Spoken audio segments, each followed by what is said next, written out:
Welcome back, everybody. This is your host, Karm, and you are tuning into Dentipedia, a podcast where we dive deep into the journeys, the struggles, and everything in the world of dentistry. Today, we have a very special guest on our show. Not only a fantastic clinician, but a great community leader and a fantastic person in general. We are sitting with Dr. Salman Jivani today from Leduk Dental Center, and we are going to learn a lot from him. We're going to learn through his journeys, through his struggles that he faced, and what he learned from them.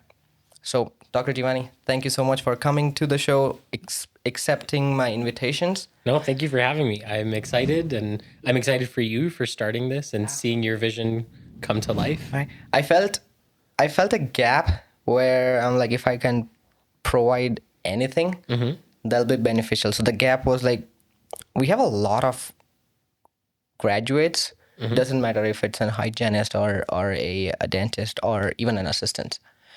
They don't know what to do after graduation, and they have to work for say a year, 2 years to figure out what they like and what their next scope of work or like next scope of skill sets that they can learn.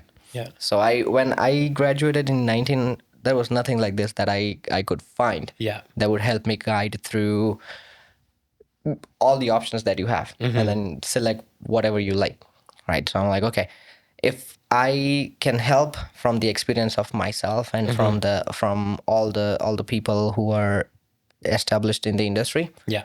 I would do anything to kind of bring the awareness. So that's the motive behind the podcast here, and I really appreciate great-minded people like you who accept the invitation to be a part of my journey that I started just from a thought. Yeah. Back in 2019. Back in 2019, absolutely. I just hit record in 25. That's it. Yeah. It only took 6 years. Just a 6-year delay. Yeah. But that's okay. All right, exactly. If not now, when? All right. Yeah. Now, like, I have nothing to lose. I have a lot to gain. Now, why not? Yeah. Right. All right. Let's dive deep into Dr. Salman Jivani. Gosh, you make me sound like some sort of nebulous enigma that but I like it. That's great. Hey, you see, like, I want the world to see you how I see you. Right. Yeah. Okay. So we'll dive deep into your clinical aspects, your life, your work-life balance, everything. But let's start with how Dr. Jivani became Dr. Jivani. Yeah. Sometimes people ask oh, how did you pick dentistry? And I think they're expecting some sort of beautiful story of my parents were this, but Right. or something like that. But the reality is it was this arbitrary decision in grade 9 based on a personality test. And Okay. my alternative was being a mortician, says the personality test. So I think I picked the better of the two options. And so, yeah, it was just, I'm just going to pursue this. Fair. And I think when I started to look at it more logically further on in life, when I was kind of oh, I kind of have to write all these exams to get in and actually think about pursuing it, then it made a lot of logical sense where it was I get to work with my hands, I get to work with people. I'm a very people-oriented, centric person. Yeah. And I could just never see myself working behind a desk. I think I would just wither and die. Absolutely. Yeah. Like, I can't sit still for 10 straight minutes. Other than this. Yeah. I've done 2 hours straight sitting. So then how do you sit chairside when you're in a 3-hour procedure? I constantly move. That's what annoys Dr. Daya too, because I can't stay still. Oh my God. Sometimes I'll grab a stool, sit on it for 10, 15 minutes, and then I'll push it back and get up. Yeah. Yeah. She's like, "What are you doing?" And now the thing is all the patients that kind of know me now, They all expect that. So if I'm steady for half an hour, they're like, oh, something's did he wrong. fall asleep? Yeah. Yeah. Yeah. So yeah, I get exactly what you're saying, because it's hard to do like chair desk job. Oh yeah, and I think thankfully there's billions of people in the world, and there's people who like jobs like that, Yeah. and they like working from home and sitting behind desks, and thank goodness, Absolutely. because It keeps the balance of the world. yeah, but I could never. So I think it hit a lot of things I was looking for at that point when I was like, I should think about what I actually want to do with my life. Absolutely. Yeah. I had a question for you. I don't know where I read it, but when I was doing the prep for the podcast, I Yeah. came over a sentence that said, Okay. Edmontonians Yeah. convert from Calgarian. Yeah, that's right. That's not an AI generated sentence. That's real. Tell me more. That's real. I can't say I grew up in Calgary. Technically I grew up in Saudi Arabia. Okay. But I moved to Calgary when I was in grade 9, I think, something like that. Okay. And I did some undergraduate work there after high school, and then got into dentistry, and then just kind of moved here and just never moved back. Okay. And now I do feel like I'm a really big Edmonton fan. All right. And I kind of scoff at people who are from Calgary and say they love the mountains, because honestly, most of them, I always say they don't actually go to the mountains. They just look at it out their window and they're like, oh, the mountains. Like they don't value it as much as we do. No, because it's right there. You're not going to value something if it's sitting in front of Exactly. you. If you have constant access to it. Yeah, that's why we say Stanley Cup as well. Huh? Yeah, you don't want to win it too many times. You need to just win it once a lifetime, and then you'll feel like, so it'll, yeah. Right. You'll be driven to get it another time. Yeah. Kudos to you for getting me to talk about the Stanley Cup, because I know nothing about sports. I'm so terrible. I'm like, just know nothing about it. And my secret to talking to patients is just being like, oh, them Oilers, hey, they did really good last night. Just the generic words. Just generic, and just I quickly look up the score or have my team tell me in the morning, oh, Yeah. we won last night, or we did not win. I was like that the 2 years that I practiced in high level. I had no idea about hockey at all. Okay, but then I moved to Edmonton. I started working at Agape, and Oh, Dr. Diaz. yeah. And we were just randomly talking with one patient about the game, and Dr. Day asked me, "Have you been to game?" I'm like, "I have. I don't even know the age of hockey." And so she's like, "What?" And so the same day, within 30 minutes, she booked the tickets for Oilers versus Bruins. Yeah. And it was not only Dr. Dea and me; it was the whole staff, and it then became an Agape tradition ever since. God. I feel like in some part of me, I aspire to be as spontaneous as she is. And I just don't have it in me. I just can't get off the control train. She is way too much. Sometimes I have to hold her hand and bring her back. And I'm like, no, you're too far. It's But the balance. exactly, and that's how she is, and that's how everybody around her knows. So Yeah. everybody kind of pitches in to keep her under control. Yeah. Because then she'll be booking tickets to who knows where. Yeah, that's right. But yeah, that is where I started learning hockey, and now Yeah. I'm an avid fan of Oilers. You have to be to like really get everything out of Edmonton Yes, that you that's could. right. But yeah, I moved to Edmonton and just never moved back. And I mean, I think part of it was after school and starting to work here, I just ended up having a little community of people that Right. I really cared about, and et cetera, et cetera. And Right. So you did your undergrad in University of Calgary. yeah, I did 3 years there. Okay. Yeah.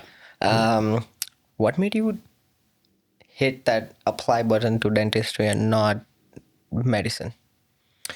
Like I said, I think a lot of it was just I really enjoyed the fact that I'd be working with my hands, and Right. there are things in medicine that you can work with your hands in, obviously, but it just never was on my radar.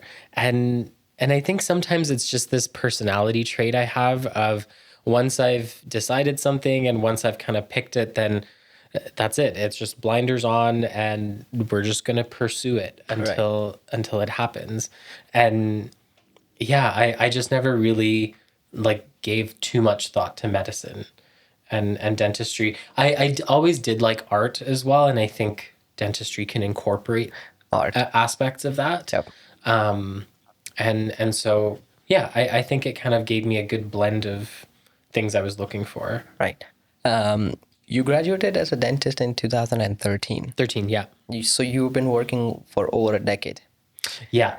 Yeah. How Which is crazy. exactly how does it make you feel when we say you've been a dentist more than 10 years? Yeah, well, sometimes when I have to tell patients, I have to correct myself and be like, oh, I've been practicing for 10, oh, wait, no, 13. I think it's like 12 or 13 years now. Yeah. And it's a little surreal. It's a little surreal. And I feel like I'm still learning every single day. Right.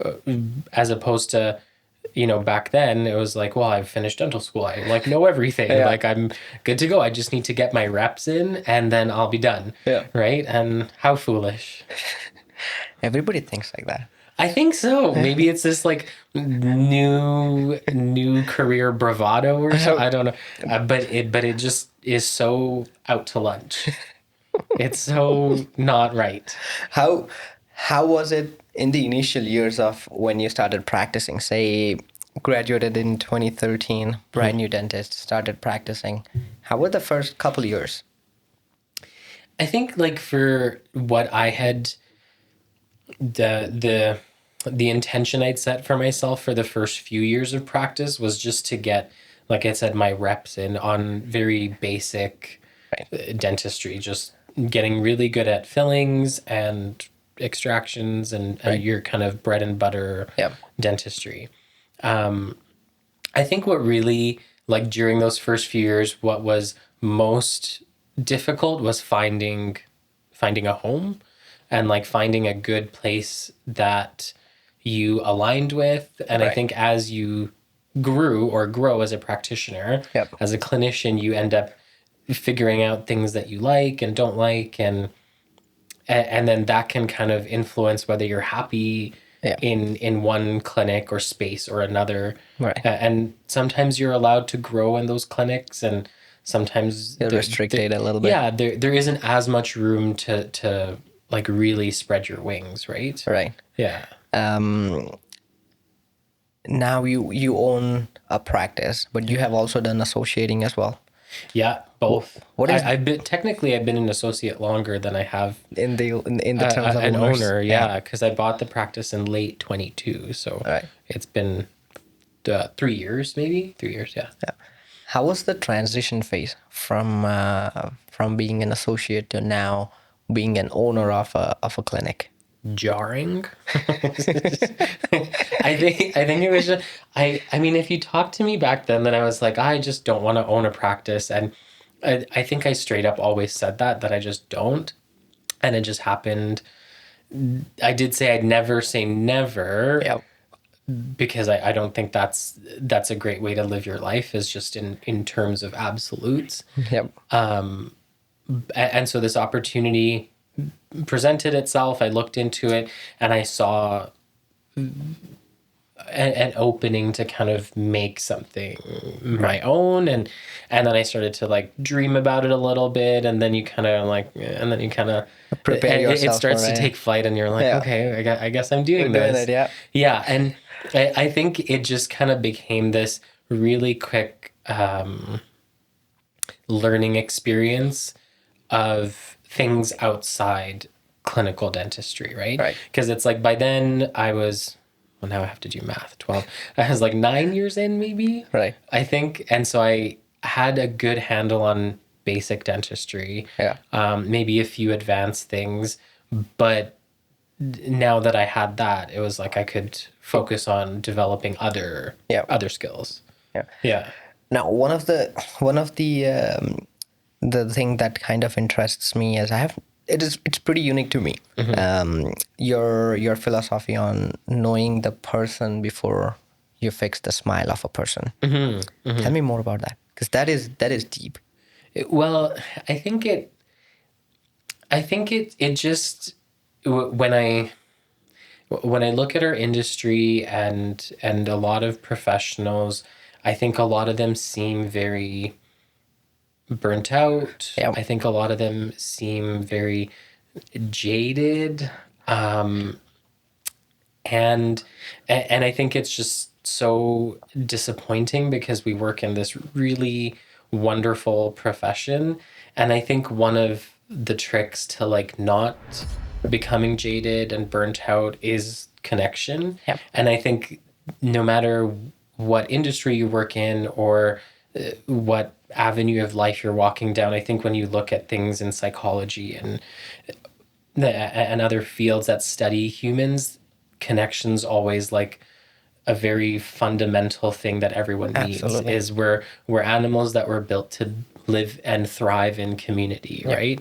And I think if you are able to build a space where you can have that in your professional life, then I think you'll be very happy and successful. Right. Right. Because that, it also shows on how relaxed a patient gets into the chair once they connect with the provider. Yeah.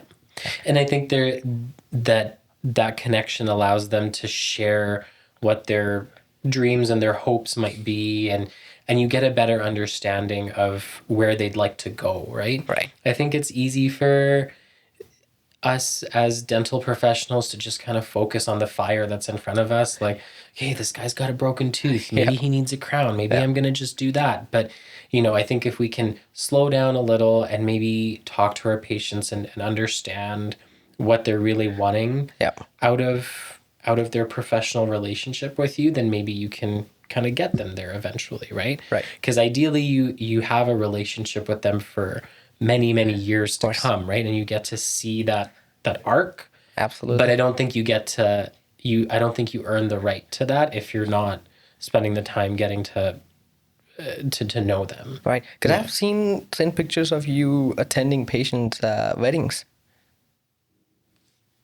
Right. Whose patients' weddings have I been to? I saw one picture at a study club. I don't know who I was talking to, but Yeah. I know one picture. I'm like, that is very deep. Who knows? I mean, I haven't been to a wedding in a very long time now, but no, I mean, I think either way, like whether it was a wedding or whatever, it's a privilege to be asked into that part of someone's life, right? Yeah.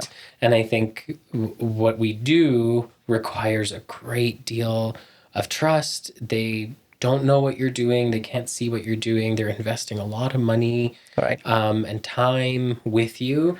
And I think we owe that to them to really, really create spaces that they're comfortable in and they feel like they're a person, not just like a ticket number. Yeah. Because dentistry in general, it's a scary place to be at. So a lot of patients, like, that is not their first priority to be in a dental clinic as is. No. We have touched a little bit about who Dr. Jivani is, how the psychology of the clinic works. Now let's dive into what you do. Okay. Say a patient walks in, brand new patient, came for an example, say a treatment plan, a comprehensive treatment plan. When you go into the room operatory, when you sit in the chair, what is the first thought that comes to your mind?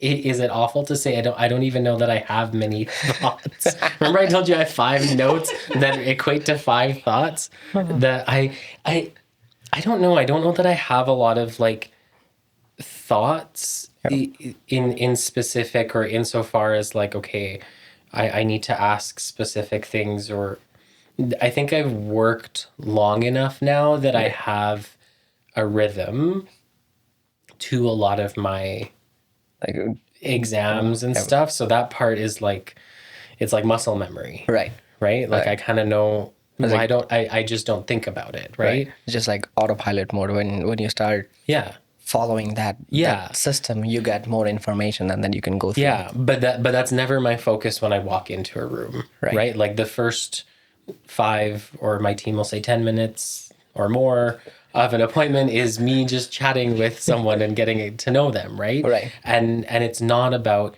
and I think sometimes I notice that patients are taken aback where it's like, well, what's been keeping you busy this summer? And it's like the first thing that they're being asked when they're meeting their new dentist potentially, right? Yeah. And I think they're just kind of a little thrown off when they're like, well, I have this tooth. And I was like, yeah, we'll get to that. Like, for sure. That's why you're here. I'm going to take care of it. But it's nice to just chat with them a little bit. I kind of relax into it. And that little 5, 10, or 15 minutes just gives everyone a bit of a chance to take a breath and and just kind of come back down. Because everyone, like you'd said before, when people are in dental offices, I think everything's kind of heightened, right? The sounds, the sights and the smells and everything. And so it just gives everyone a chance to like mellow down a bit. Kind of come down. And so I don't have many thoughts. Most of it's just, tell me about yourself. Like, what keeps you busy? What do you like doing? And usually, like, from there, we'll be able to connect on something. And it's just nice to get to know them, like I said, as a person, not a ticket number. Right. Now, you do sedation dentistry as well, right? Say there's a new patient, extremely nervous patient, had PTSD from past experiences. How do you, like, what is your approach just doing the treatment plan with the patient? Well, I think we typically will ask patients, what their goals are and what's important to them. Right. And this is something I learned from a clinic I'd worked at prior, where they talked about what a patient's values were and what's important to them. And then we have 4 categories that they can kind of tell us. And then what their barriers are. And again, they kind of pick from a few categories. And then based on that, we'll kind of cater the conversation. Right. And curate their options based on what their priorities are. Right. Because if a patient's telling me, like, I just don't want to save this tooth, like, I'm not interested in spending money, then I'm not going to spend a ton of time kind of going over all the like implant and options. Like, I'll dig into, like, okay, can you tell me more about why that is, right? And if they're like, well, budget's an issue, then we'll kind of explore that a little bit more, right? And I in my consults and in my conversations, I try to ask more questions than I talk. I try and keep it at least 50-50. I try and keep it at least 50. That's not a slight on you. That's just that's not a dig. That's not a dig. But I really try and keep it 50-50, where I ask and I'll just use open-ended questions and kind of tell me more about that. Like, I'd like to understand where you're coming from. And then we'll build out a treatment plan based on what they've kind of shared with me, right? And then we can kind of discuss from there, once we have an idea of what needs to be done, what their goals are. Well, now how are we going to phase things out? Are we going to do this all at once? If they're really anxious, then here are some sedation options. And typically, if someone's doing sedation, then we'll tend to like lump things together. Right? So we'll kind of say, well, we should prioritize the right-hand side. Let's just do everything all at once there. Because you're sedated, you're going to be pretty drowsy, if not asleep. And so then it's an opportunity for them to kind of make the most of their nap. And that way they don't have to come as often. We can still keep them and happy. I mean, it's great, right? Like, because then we get to kind of focus, my assistant and I just kind of work through the 3-4 hours, whatever it is, and just kind of work and do good, really, dentistry in that quadrant, or those 2 quadrants. And the patient's numb, they're asleep, they're comfortable. Like, I'm not worried about them being panicked or feeling anything that we're doing.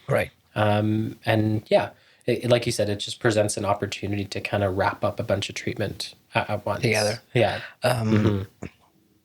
Doing sedation, it teaches you a lot about what patients are actually feared of. How does that affect you? I think that like for many patients, a lot of the fear is rooted, I should say, not based on, rooted in a negative experience Right. from prior, right? Yeah. And a lot of those negative experiences tend to be rooted in pain, Right. where there wasn't enough anesthesia or something wasn't explained to them Yeah. properly. I think, unfortunately, what we do, pain isn't always avoidable, especially if you're doing surgery. Like Yep. there's, and I don't mince words about stuff like that with patients. Like, not that I'm like rude or I'm mean, but I do tell them like you should expect some degree of discomfort. Like we're not going to be able to keep you pain-free during your convalescence. Right. I want it to be manageable, but I don't know that we'll be able to get you 100% like I don't know that pain-free. that's a reasonable goal because you're Yeah. going to max out your maximum Tolerance. your drug tolerance. dosages very Yeah. quickly Yeah. if that's what we're chasing.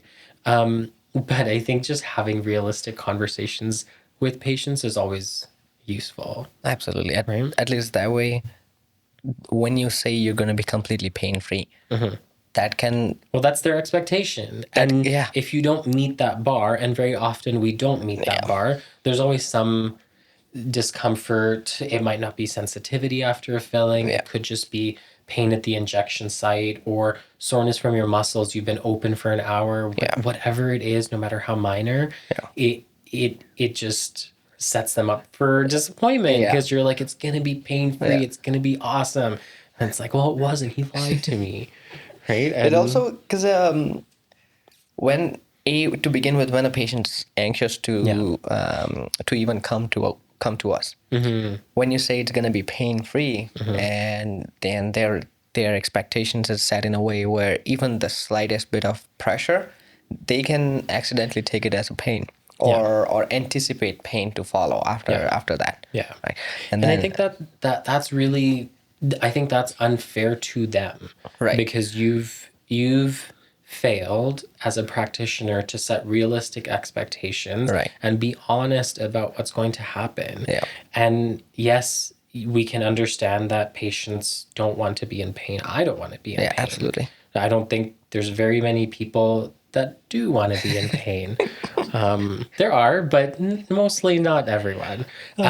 So I think you're doing a disservice when you're like, it's going to be completely pain-free. It's going to be easy. Like, I think you should be comfortable having those conversations with patients. And I bet they'll trust you more when you're honest with them and they say it's either as they expected or better. Right? And I'm not saying you should say, oh, like, this is going to be so bad. You're going to be in pain. Like, you're going to be swollen up till, like, wherever. Like, don't say that either, right? Because then you're going to, like, go the other way. Yeah. You're going to push them away rather than calming them. But I think with anxiety and patients that are just nervous, I think just talking to them for a little bit and understanding where it's coming from and maybe how you fit into that, and if you don't think you fit in and it's not a good fit, then maybe you should let them know too and just say, hey, I don't know that this is the right fit. Like, I think you should find someone who can give you what you're looking for. Right. Has it ever happened that super anxious patient became your patient on a regular basis, and then started with sedation dentistry, got them comfortable with coming to the clinic, getting treatment done, and then the patient all of a sudden becomes so comfortable that they themselves say, okay, I want to try it without sedation. Yeah, I mean, we've had patients that have gone on that journey. Right.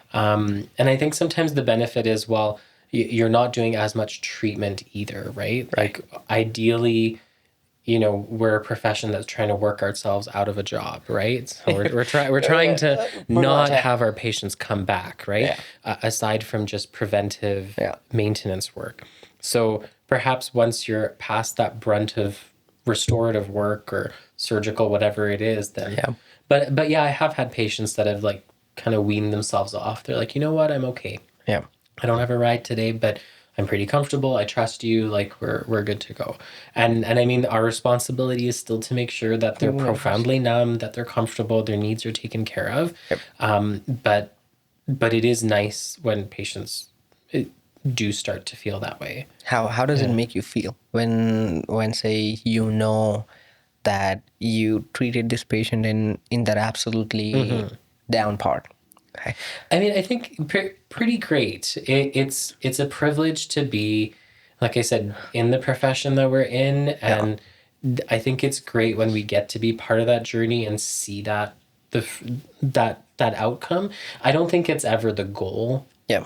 When I think of sedation and patients, like I don't ever set out to say we're gonna make you so comfortable that we'll get you off sedation, right? Right. Like I think the reality is if you need it, it's there for you. Absolutely.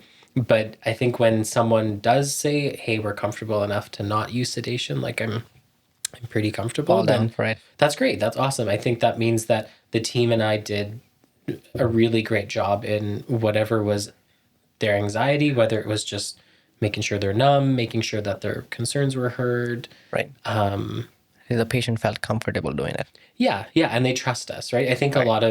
a lot of things come down to trust as well, right? Just trusting that it won't be painful or it'll be managed. Right. Trusting that things aren't going to cost more than you said they would. Yeah. Trusting that, you know, they're going to get the outcome that they expect. Yeah. Those kind of things. Now this is my question that I always ask myself Yeah. is when we are doing sedation on a patient, Uh-huh. how much of it is an actual effect of sedation and how much is the placebo effect of it? I can say definitely when they're sedated, they're sedated. Like they're and I've like we do a fair bit of it. Yeah. And there's not very many people that have said like, oh, that didn't work. Right. Like I can probably count on one hand. Yeah. I had one patient, we did his wisdom teeth, and he's like, your drugs didn't work, they sucked. But then he also couldn't stand up at the front end. Yeah. Like, so I feel like there's maybe a little bit of, you know, I don't know that you know how doped up you are right now.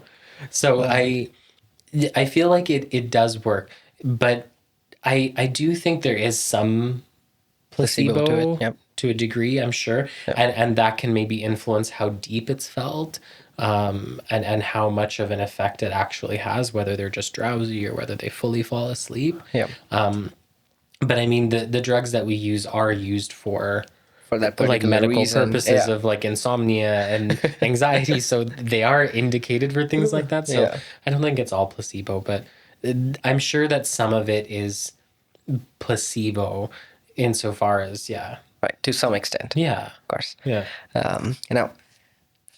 Have you ever had to say no to a patient in terms of treatment planning or in terms of any midway treatment change or anything like that? Midway treatment change? Yeah, so say the patient was in for a root canal. Yeah. And then we ended up in perforating it. Mm-hmm. And then we recommend, okay, extraction is now the only option. And the patient still says very adamant about finishing the root canal and seeing how it goes. Yeah. Anything like that. I mean, I can't pick specific outcomes of, you know, I think in my past I have had patients be like, well, do we need to do the root canal? Can we just put a filling on it? Right. And it's like half the tooth is missing and like the pulp's like hyperplastic. And Yeah. I'm like, well, no, I can see your pulp. Like, Yeah. I can't just slap a filling on it. But I don't get that so often these days.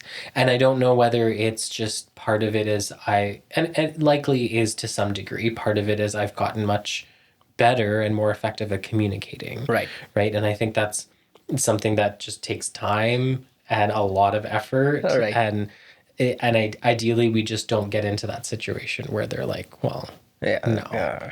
Yeah, I don't want to do it. And if you want to pull the tooth as opposed to saving it, that's your prerogative, right? Yeah. But I very rarely have patients have like well, can we just do this? I'll just be like, well, would you put, you know, I don't know have a good analogy off the top of my hand, but like I think if you can explain it to them in a way that makes sense to them, where they Yeah. can kind of wrap their brain around it, then Yeah. you'll be a lot more successful. Like, we are having the complete opposite because we're in heart of Millwoods, right? Yeah. Yeah. A lot of refuge insurance, Yeah. a lot of like financially driven patients, Yeah. insurance driven patients. Yes. A lot of times we get asked that when we say, okay, you are infected, there is a draining fistula, and we say, okay, root canal is the only option to get out from the situation. Patients like, I don't want root canal, just do the filling on. If that happens, how do you change the approach from, say, financial matter into treatment matter? Well, I think if you kind of circle back to just change my See, I think if you again circle back to what's important to them, right? If this patient is, and if they're kind of putting up barriers like, well, no, it's a financial thing. I don't want to spend the money, right? Then oftentimes I'll just kind of circle back to, well, Carm, is it important? Let's put the money aside for a moment, but is it important for you to save this tooth? And you just let them tell you, right, right? Yes or no. And if they're saying no, it's not important, then we're not going to explore the root canal, right? because then you're hitting your head onto the wall.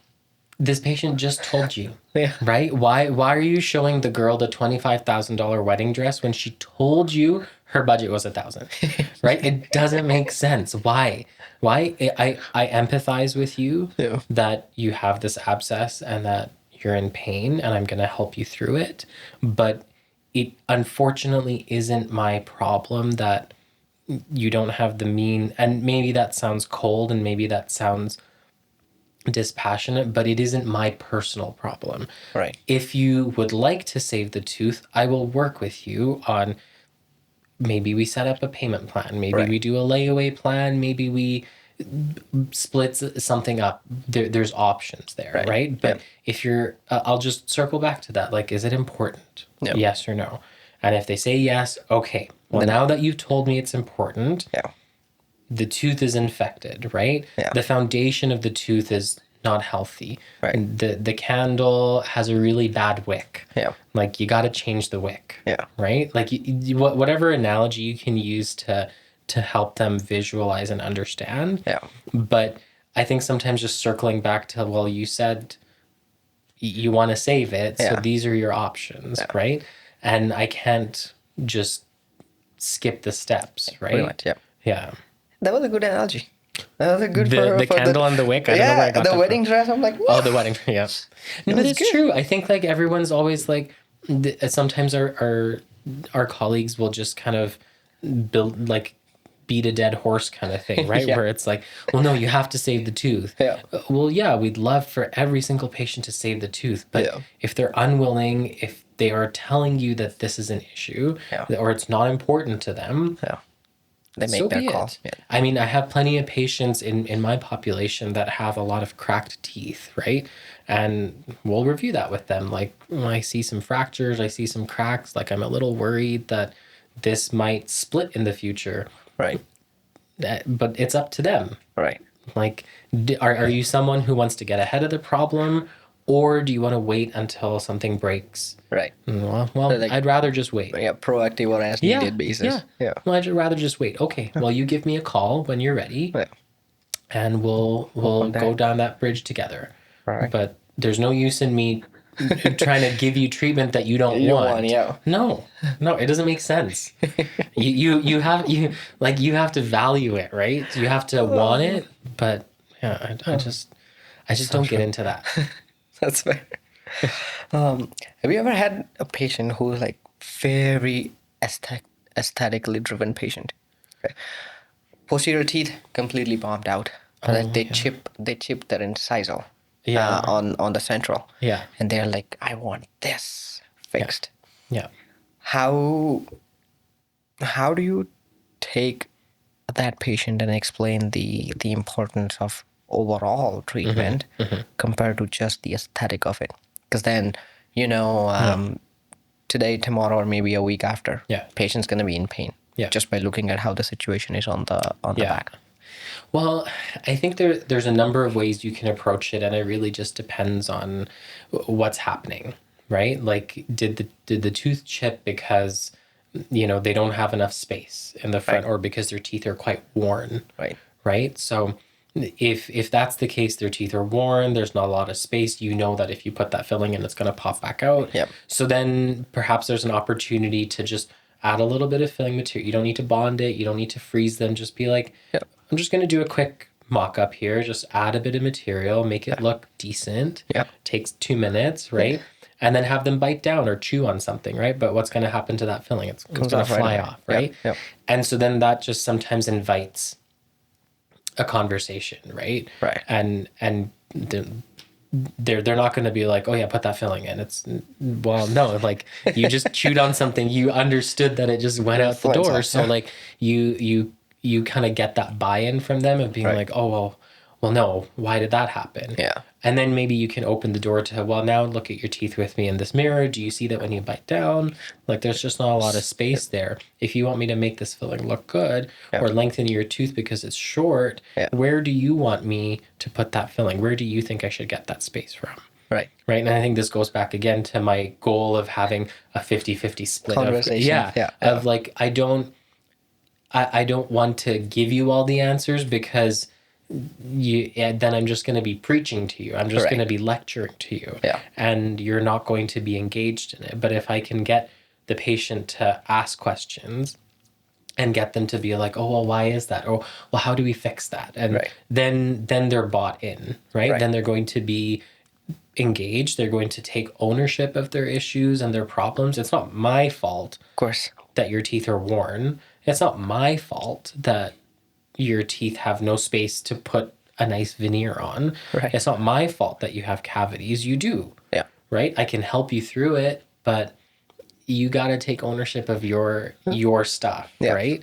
And so you mean to say that you basically make them realize that the problem that leads to the situation they are in.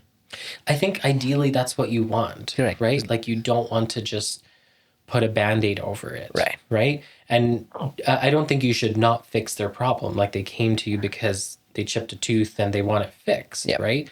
But I think it also, you have an opportunity there, like I said, to maybe open up a bigger conversation about, hey, there's a lot of stuff going on here.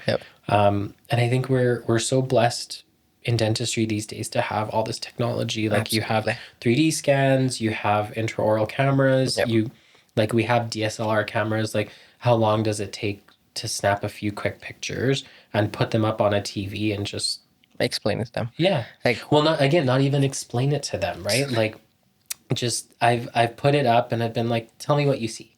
Right. And just wait. They become their own dentist. Yes.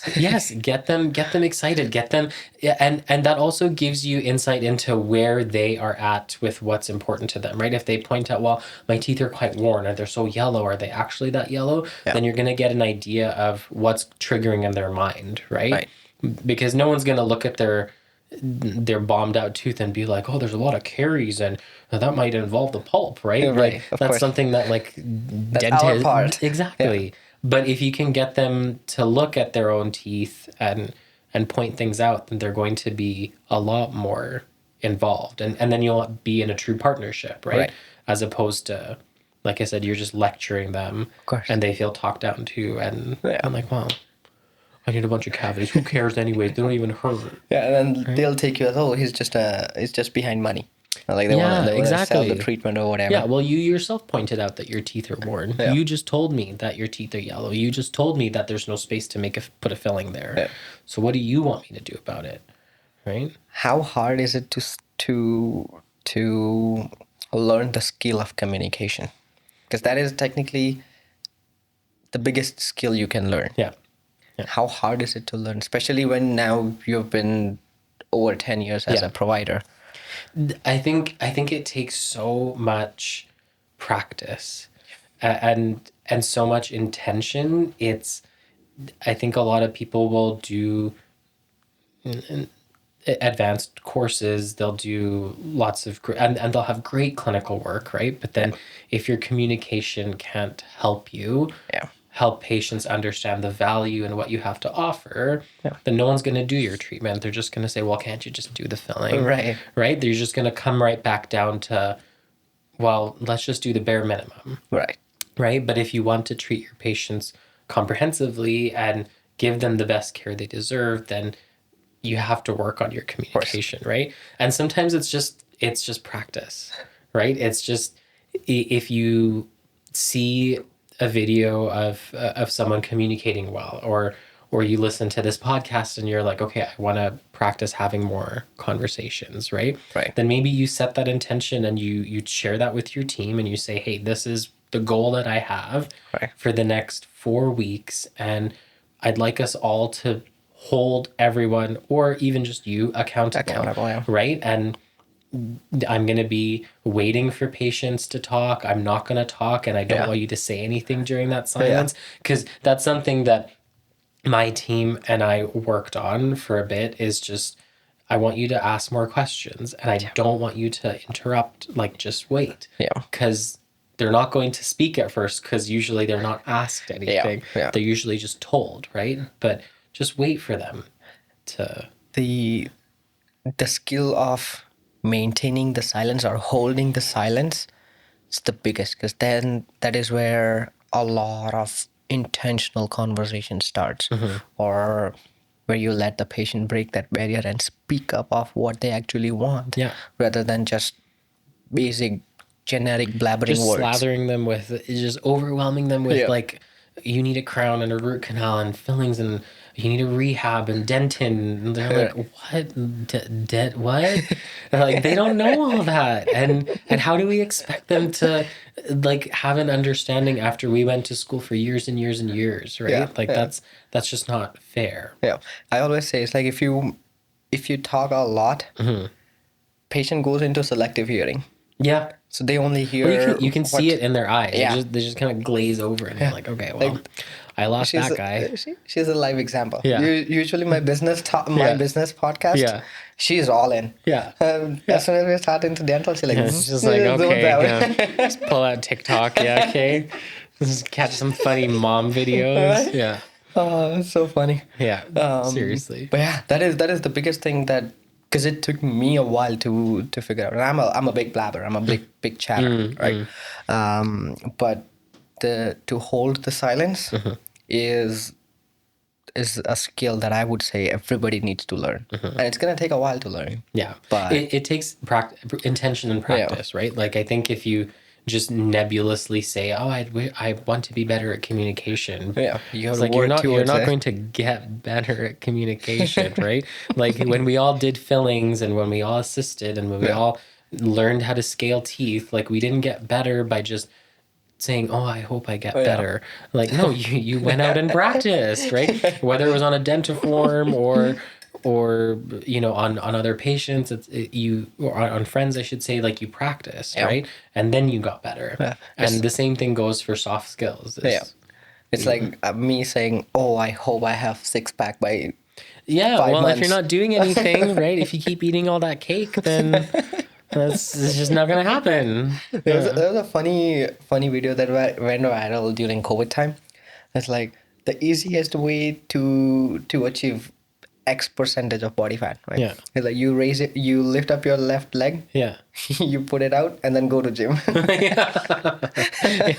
It's so true, right? It's so true. You gotta work towards everyone it. wants a 6-pack, everyone wants nice teeth, no one wants to put in the work.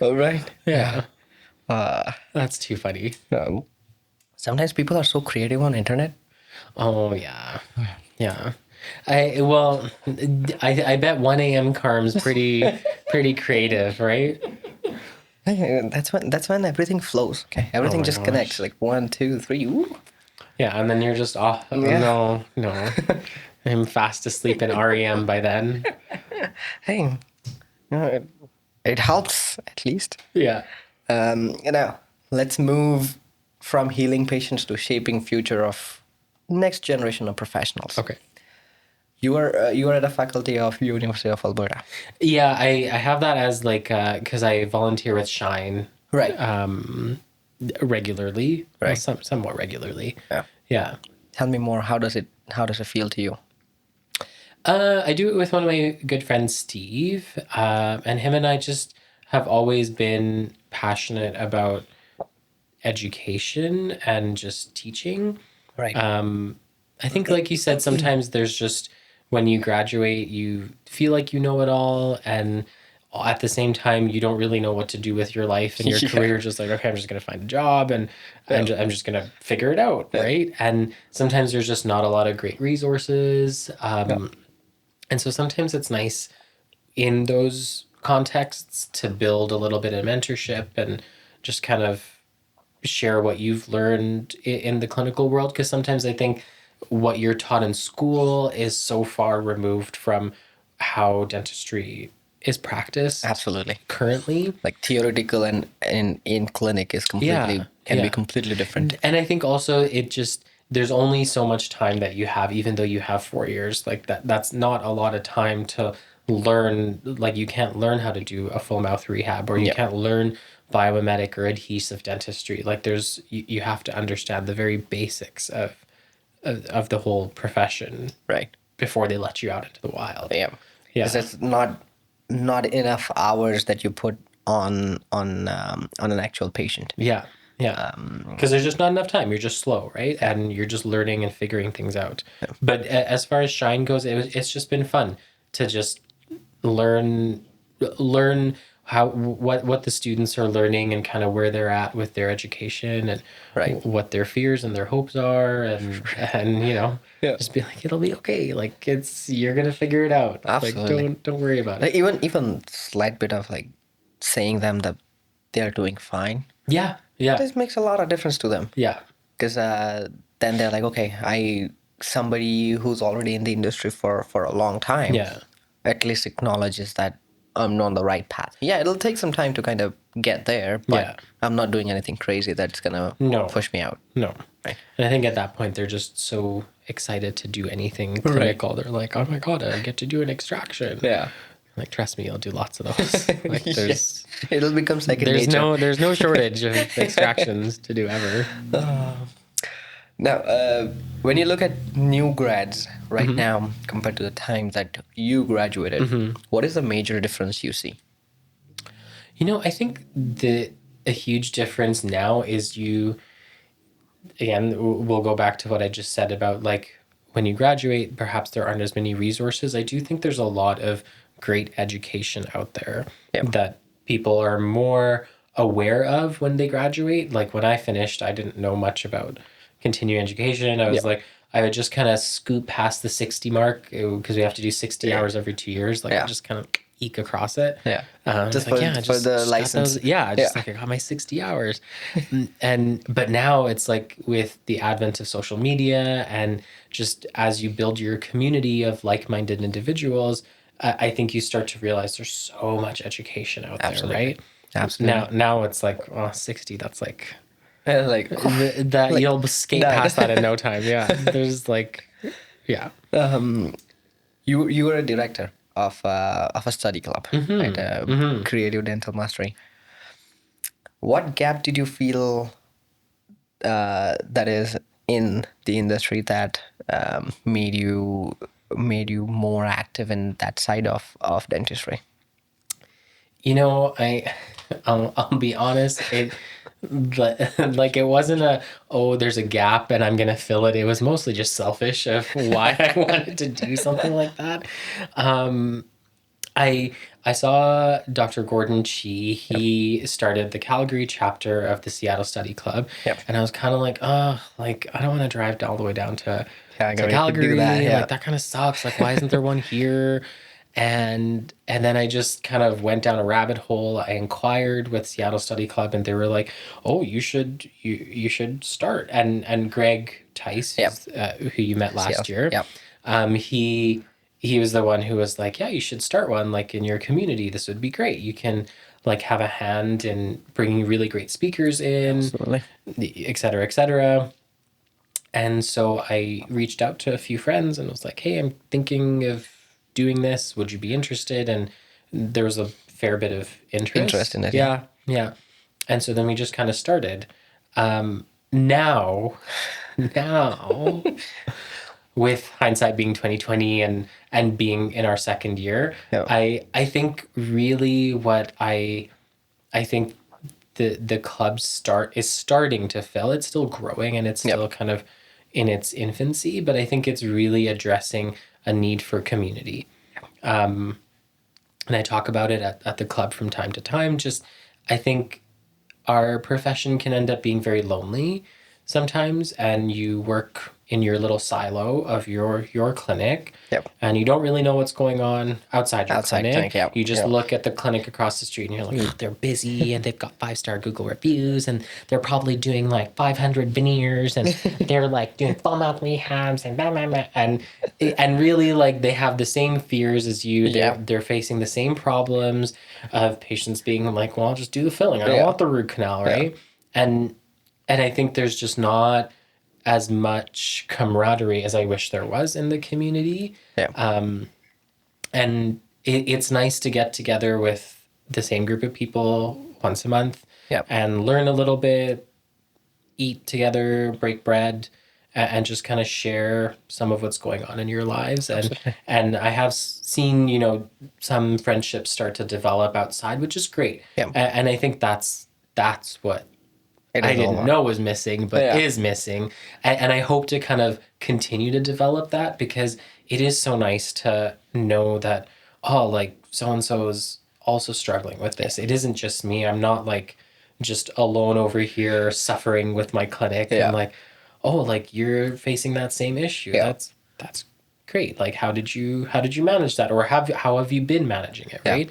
And I think sometimes just sharing best practice and Yeah. what's worked in those situations. It's like everybody growing together. Yeah. Because it's like when you are just in your little bubble, there's like a curtain in front of you, and you Yeah. feel like okay, you start self-doubting. Yeah. And when you go out to clubs like this, it's like the curtain's gone, and you see a bunch of people in the same situation as you. The same struggles, Yeah. the same fears, Yeah. and maybe they've done something different in one aspect of their Yeah. clinic, but you've done something different in another aspect of your clinic. Yeah. And then if you share that knowledge, then you can elevate both of your practices, right?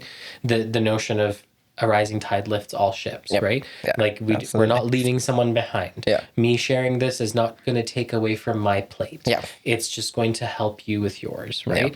And yeah, I think that community and sharing that like hive mind is something that I'm excited to keep developing. Exploring, yeah. Yeah. Now, I want to ask, I don't know how it's pursued, but it's deep for me if somebody asks me. Okay, so it's like when you initially started doing the CE courses and started learning skills from other clinicians. Tell me about a point where it made you feel like okay, I gotta swallow my own ego and change the way I practice. I think like a big moment for myself was when I took my very first COIS course. My clinic was being renovated and we'd shut down for 5 weeks and I'd kind of signed up for this. Yep. And all the stars kind of aligned for me to take time off and go there while the clinic was being done. And that during that course, like there's so much information in that course. Like you're in lecture for I think like 11 hours a day for 5 days straight. And you're like, I don't remember having this much education all at once, like ever in my life. Yeah. But that was a moment that was career changing because I think COIS is so great at encouraging us to step up to the plate and be more than just a tooth mechanic and just kind of fixing problems. Like I said, we have an opportunity to really change our perception of our industry, really make an impact in our patients' lives. Like we know that what happens in the mouth is connected to your whole body. Like there's just so much out there for us to do other than just fix Absolutely. broken teeth, right? Like we can really shift. But I think taking on that mantle and stepping up is perhaps scary and daunting, but that course was a big moment of like, okay, there's a big world out there of knowledge that I don't know anything about, but I think I would be best served if I Deep dive, like like just start dip the to toe, start to go ahead, and kind of learn more. yeah. Yeah. Now, I know you are heavy on oral systemic connection. Explain me like I'm a 10-year-old. Or what does that mean? Well, Carm, I think the easiest way is just, think of your mouth like it's not disconnected from your body, right? Whatever goes on in your mouth impacts everything else, right? And you can get into the nitty gritty and say, well, think about the blood in your mouth, right? Where else does it pump? It pumps through your heart, it pumps through The whole body. your whole body, right? And don't you think that if there's a lot of bacteria sitting in your mouth, don't you think that's gonna take a little road trip somewhere in your body and have a little bit of fun that it shouldn't be having, right? There's only so many cells that separate the blood in your mouth from the rest of your body. It's just a few cells. That defense is not beefy and really like it's only a few cells thick. That's all that's separating you, right? And yeah. Maybe that's how I'd say it to a 10-year-old. I don't know. It's like, to begin with, why would you explain systemic oral connection to a 10-year-old? Maybe you're trying to get them to understand how important it is to take care of their teeth, to and I think some of it's just, like why do we have to brush and floss, and why is it important, right? And I think sometimes just saying things in different ways. Sometimes it's just a matter of I'm just gonna say a bunch of random stuff and see what sticks. It's like throwing spaghetti at a wall, and I don't know, like, oh, that didn't land very well. Okay, yeah, and that's what learning communication is, kids. Yeah. That's how it starts. Because if you're, say, if you can make a kid understand anything, you'll be able to make anybody understand anything. Yeah, right. If, say, a brand new hygienist or a brand new dentist is about to graduate, say, in 2 weeks, what is a hard truth you want them to know before they actually get out into the industry and start practicing? This is something that, and I mean, I think I used to work at Agape a long time ago. And I used to work with a really great dentist who's now a friend, Dr. Colson, Norma Colson. And she gave me this piece of advice one time, and it's always stuck with me. And I think it's just gold, which is just that you're never going to be able to please everyone. Like you just won't. And I think a lot of people in our profession are perfectionists or aspire to be people who, like, I'm going to treat everyone and I'm going to, and I just don't think that's the truth. Like my personality is going to jive with like 90% of people out there, but there's going to be 10% who just don't get it. Yeah. And they're like, that guy's weird. And yeah, I'm kind of weird. I don't know. And maybe you kind of come to that understanding of you're just not going to please everyone. You're going to fall short of people's expectations. And not everyone's going to be thrilled with you or your work or your demeanor or whatever it is, right? And I think the quicker that you come to that realization, the easier that you'll be able to kind of let that expectation go of I'm going to make every single person happy that walks in the door, right? And like sometimes it's just not possible. It's just not going to happen. Yeah. No. I feel like there's a backstory to this. I mean, I've had my fair share of like, oh, that didn't go so well, or, and I do remember, and it was at Norma's other clinic that I was working at with her. Yep. And I mean, my memory is a bit hazy, but I think I had a patient who had requested to not see me after he saw me. Okay. And then he told Norma, and he was just like, he's a really nice guy, and he's so great, but he's just not the one for me.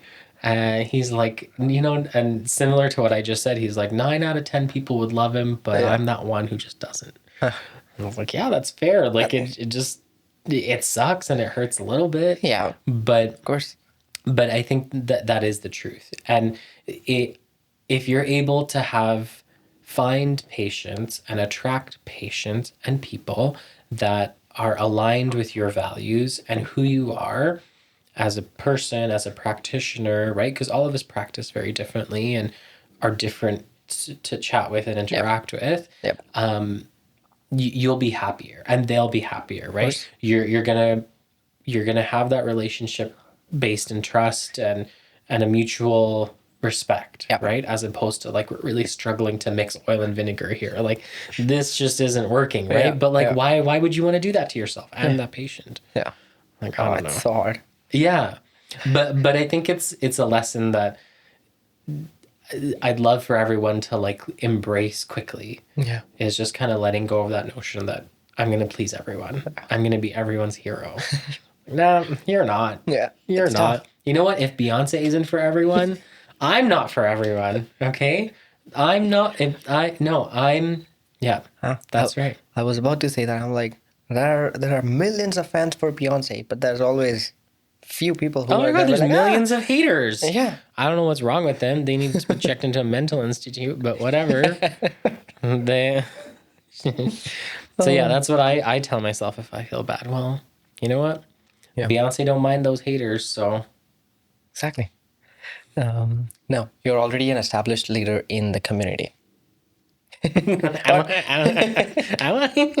I'm just a crazy person who's just like, Oh, hey, yeah. everybody looks up to you. Oh, Everybody's thanks, like, Carl. yes, someone's doing a good job. Um, Trying. what was the biggest mind shift that you had to change in order to be where you are right now? It's difficult to like pick any one specific thing, right? Yep. I think the journey from associate to owner, like I said, and then everything that I've kind of done in the Follow. last few years has all just built on the last thing. Yeah. But I'll speak in just maybe the context of the study club. But I think I learned really quick again. I relearned the lesson I just shared about you're not going to please everyone. And I kind of learned that again with the study club. And I also like the one thing that I had really wanted to do was just work on being open and sharing with everyone, right? And I think modeling the behavior of I'm going to share best practice and I'm not going to say that it's going to take away from my plate if I share what I do with other people. Yeah. Because the reality, like I said, is it doesn't. Yeah, it doesn't. It doesn't take away. And just because I share a best practice with you doesn't mean it's going to work for you or in your hands, right? Maybe you take the idea and you twist it into something that works for you, Yep. right? But just copying it is not going to be a good idea because you aren't me and I'm not you. And we have different, again, we're different people, we're different personalities, right? Yep. But perhaps getting over that barrier of like, okay, me sharing stuff and me creating this community is a good thing and we're all going to grow together. And like I said, it's easier to say it now that it's 2 years in, we're kind of seeing that shift and it's easier. But yeah, I think that was a big, like, I have to kind of get over this. Yeah.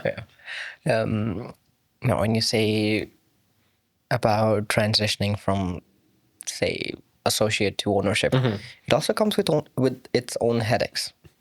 It does. It does. What is the biggest thing that annoys you in terms of being an owner? I feel like my team will watch this, and then I think what annoys me the most about ownership is probably myself.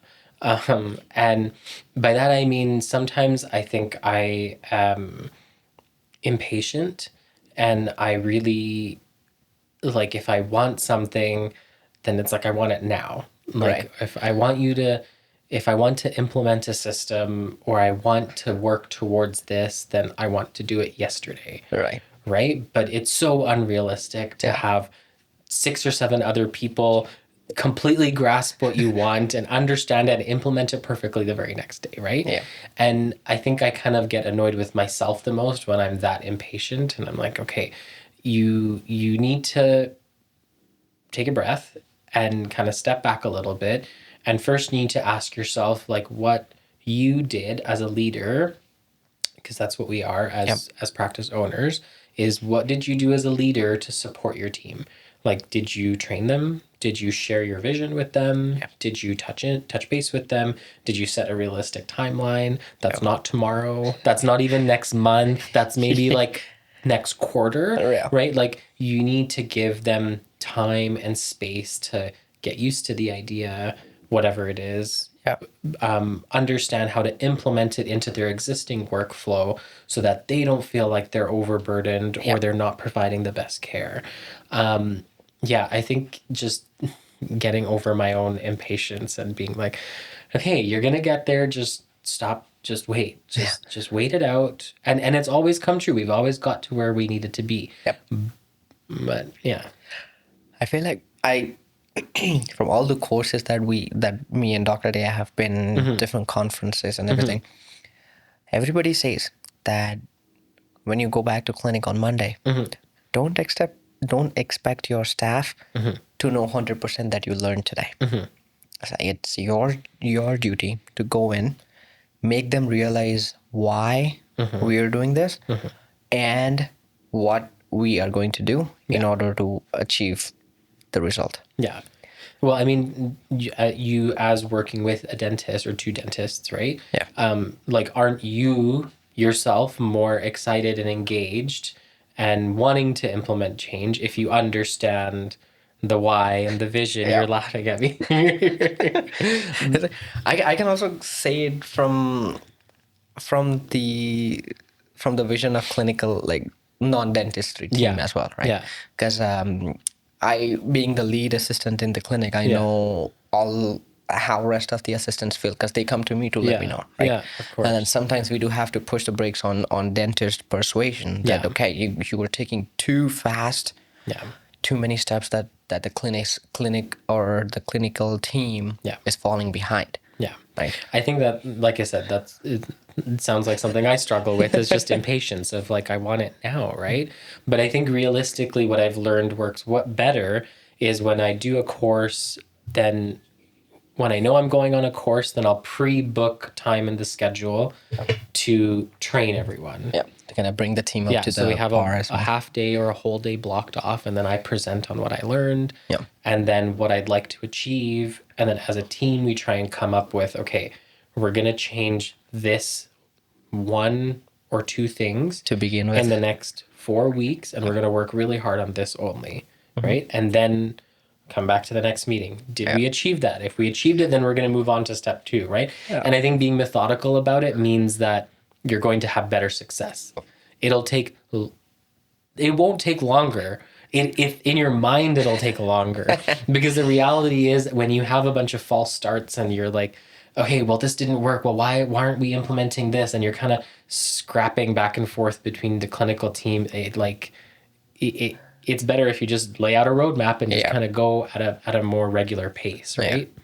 Especially when you envision something in terms of how it or what we're gonna do in terms to achieve that in our mind. When we have like a start point and the end point, the journey always feels so long. Yeah.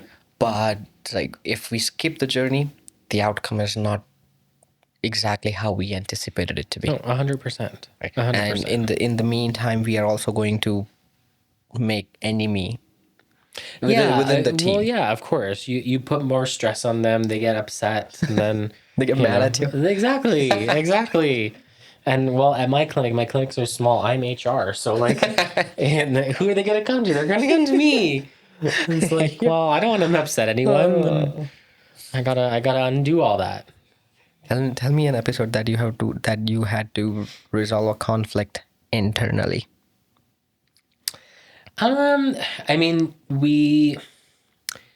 I don't know, like, knock on wood, like, we haven't had any, like, conflicts per se. We've had, I mean, there's tension. There's 6 people, 7 people working together in a tight space under sometimes stressful circumstances. Yeah, Like, of there's course. going to be things that come up, Yeah. right, in the day to day. Yeah. But I regularly have meetings with the team members. We have quarterly one-on-ones, and they're not reviews. They're just, you have 15 minutes of unfiltered time. Right. You can use this to yell at me. You can use this to bitch about me. You can use it to bitch about the other team members, whatever. It's your 15 minutes, right? Right. And often we'll leverage that to kind of be like, okay, are there any conflicts? Are there any tensions? And if there is, they'll bring it up. course. And then the question always comes back to, is it a you problem? Is it a a me me problem. problem? Or is it a we problem? Like, Yeah. what do you need from me? Most of the time they're like, no, it's fine. I got it. Like, Yeah. I'll go deal with it. It's just Okay. need somebody to listen to. That's it. Yeah, and I just need to say it out loud sometimes, right? So I think having healthy, happy clinics a lot of times is just talking lots and just making sure everyone's like, hey, I'm okay. Are you okay? Yeah. Like, how did you show up today? Like, Yeah. we talked last meeting about just sometimes you don't show up 10 out of 10 Yeah. to work, like, and I think the expectation that you're going to give 10 out of 10 every day is just is not realistic. Horrendous, yeah. Right? No. Again, it's going to be a pain-free experience. Sure it is. Sure it is. Right? You're going to be 10 out of 10 every day, right? But I don't think that's realistic. So I think my team and I kind of explored like sharing that at the start of the day of being like, hey, I'm kind of like a 7. Yeah. Or I'm a 10. Like, okay, I'm going to pick up a bit of The your remainder, slack, yeah. right? Yeah. And I think just communicating is Important. where you avoid a lot of those shipwrecks, and Yeah. you're like, okay, we're gonna get through this, right? So we haven't had any major conflicts or anything that I know of. But but maybe okay. they all go for like wine on like Thursdays and like talk about me. Yeah. They have another group text that's not that I'm without not you. in. Yeah, and they're just like sending pictures of me back and forth, being like, this guy, like, it's crazy. That's probably what they're doing right now. Yeah, at least that's the way of their outbursting. Yeah, that's right. Hey, if it makes them happy, lets them sleep at night. No, I love them. No, when you have to hire staff, do you look at the skill set of a person, or do you look how the person is in general, as in personality wise? I've always prioritized personality. And that's served me well so far. Yeah. Because I've always thought that if I can find someone who understands the vision of the clinic, because I don't think we run exactly the same as every other clinic out there. I think there's a lot of nuances to what we do, down to how we answer the phone, how we book appointments a certain way, what the protocol is for welcoming someone. Like there's a lot of systems, and if you don't buy into all of that stuff, you're gonna hate working here. Yeah. Right? So you have to have the personality to jive with everyone, because you're not just working with me. It doesn't matter whether you're an assistant or Whoever. a hygienist, you're working with everyone, right? The whole team. And so that's important to me. And so I've always prioritized that, with the knowledge that there's plenty of training and courses out there that if I need, I can upskill someone. If there's something that they're like, okay, I want to work on this skill, then okay, we're going to figure out a way to make that happen for you, right? For us. Yeah. But I've always, I think personality is like king.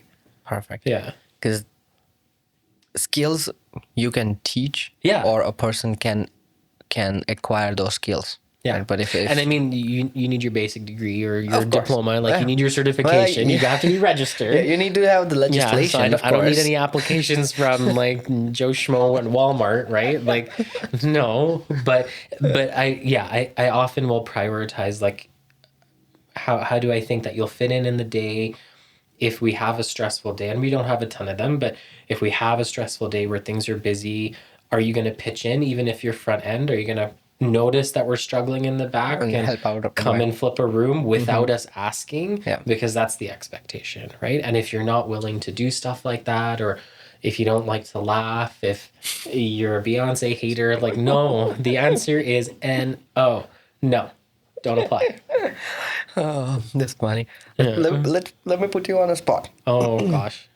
Say, would you hire a brand new graduate with Yeah. a fantastic first people skill? Yeah. Or would you hire a veteran, say 10 years or more experience, but who is not as much in terms of people skills? No, I'd like people skills all the way around. And again, that's just the clinic that I've built, where we're just so heavy on community and connection and personality that like it would just, you'd stick out like a sore thumb. And again, you would just hate working here. Like you wouldn't enjoy the team because you'd think everyone talks too much, right? Like, and you just wouldn't enjoy it. Yeah. And the patients wouldn't enjoy you being there, right? Like I think patients can pick up on tension, and if the team's not gelling well, then they know all that stuff, right? Yeah. And they're already anxious, they already don't like being there, Yeah, they're spending a lot of money, and now you've thrown in like a really Weird combination. couple, it's like a couple who's fighting, you know, they're like, oh, it's like they're getting a divorce or something, like what's happening here? Like you don't want to introduce that. Right, No, right. I would hire someone who's new, and again, like you said, you can upskill. Yeah. And I'm happy to help and mentor and kind of guide anyone who's becoming a part of the team. Like that's not a problem. sweat off my back. Yeah. Now, usually nobody talks about the emotional part of the dentistry. It takes quite a bit of toll. How do you balance your emotional health with being a full-time clinician along with the practice owner? I don't think that I'm always in balance. I think I often have balance, but I think there's times where the pendulum swings one way or right? the So other, I'll start there. Yeah. That it's not that I'm always in check and I'm always in balance. I think it's really wonderful to have people surrounding you that know you well enough to pick up on those things. Even if you don't verbalize it, you should verbalize it and you should say those things. But if you don't, and they're like, oh, he's not in a good mood, I'm gonna stay on this side of the highway. But I think if they're able to sense that and kind of again pick up the slack and give you grace, then I think you're gonna be able to weather that storm, right? And as far as like finding balance, I think it's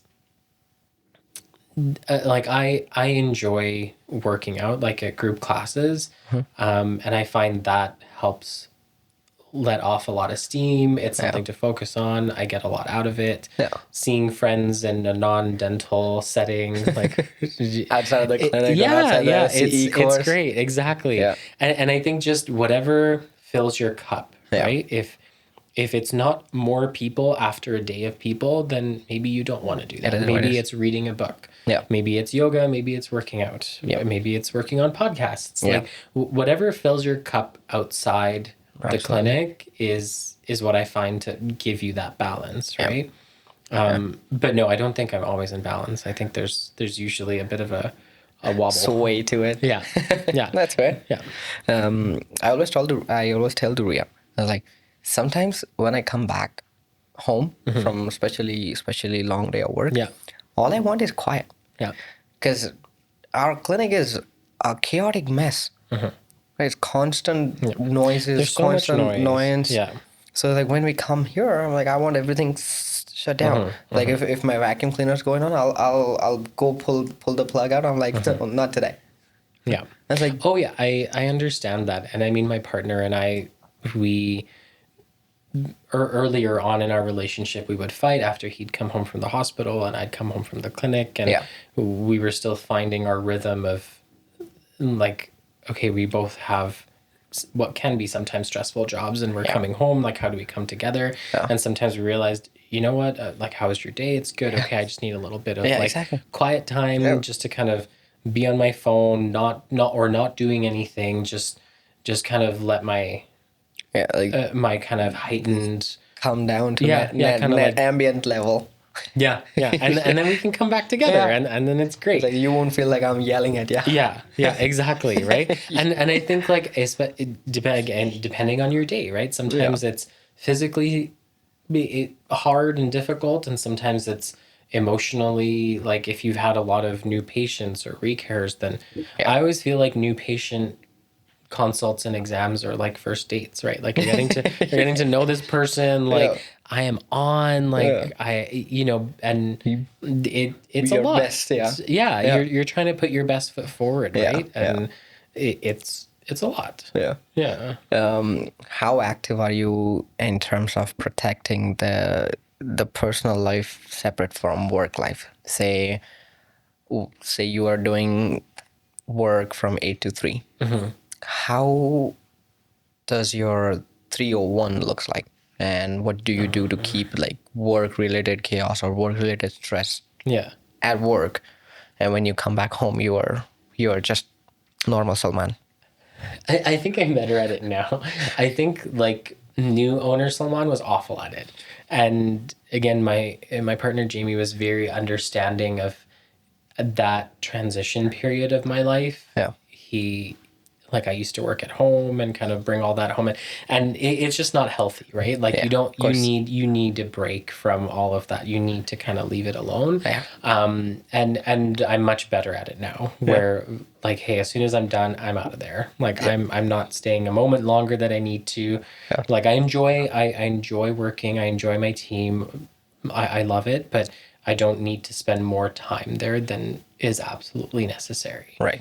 Like, there's other things that I get out of life than just spending endless time at the clinic. Yeah. Like you have a life outside of the clinic Yeah. too. Yeah. There's movies to watch. Oh, yeah. There's Beyonce songs to learn. Like, there's a lot on my plate. Like, I don't have time. right. What if she drops a new album tonight? Yeah. You Anyway. gotta be on it. Yeah, cancel the patience. I got a whole album of lyrics to learn. Okay. That's the priority. Yeah. that's 100%. Yeah. All right, let's start winding down. Yeah.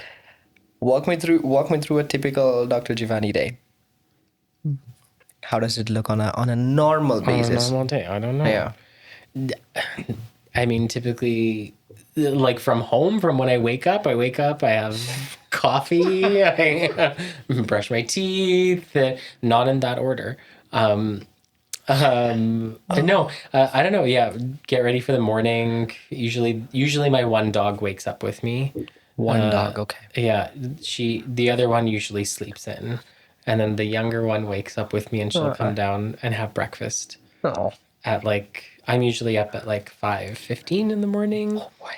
And then, well, many days our first patient is at 7.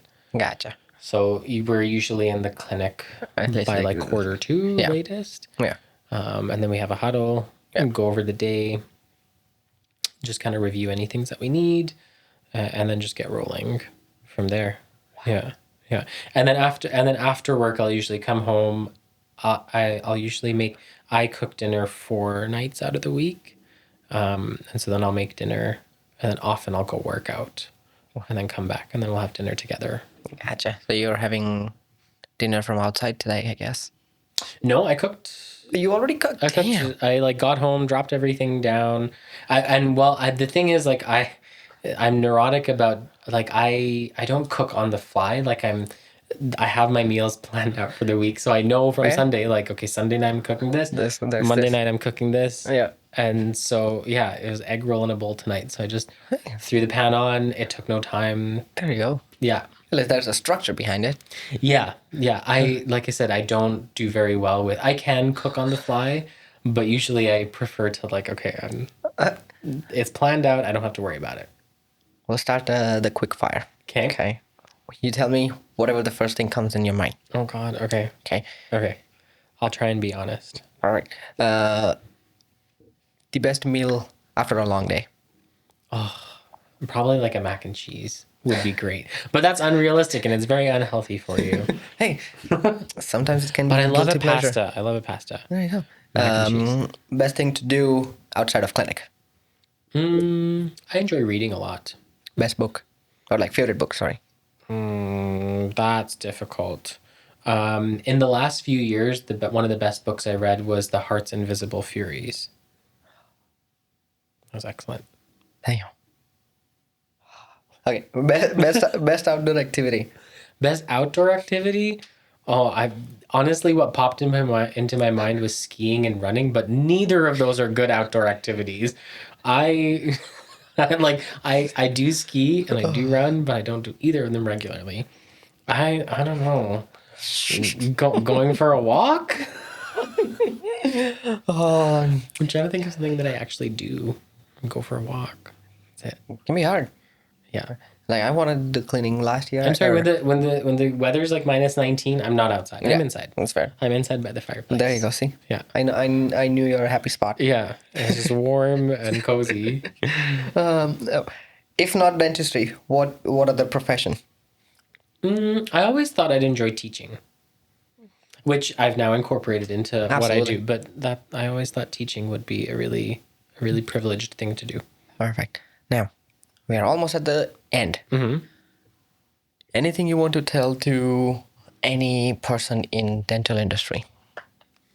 Any person ever. Any person in dental industry who you know or you may not know. No, I don't know that I have like really sage advice in particular to give. Like, I think I'm still learning so much myself. Yeah. And I'm excited for our profession. I think that every year there's like unreal things that come out, and I think it's exciting that we have an opportunity to really connect with with our people and they trust us. Like that's a big privilege. And I think if you can find that passion, then you know what they say, like you won't work a day in your life kind of thing. Like I think that's true. Like I think you'll really enjoy it and you'll get a lot of fulfillment out of it. If you're able to set yourself up like that. Perfect. Yeah. Now, one last question. Okay. One useful tip that you want to give to clinicians from your personal experience. Yeah. What would that be?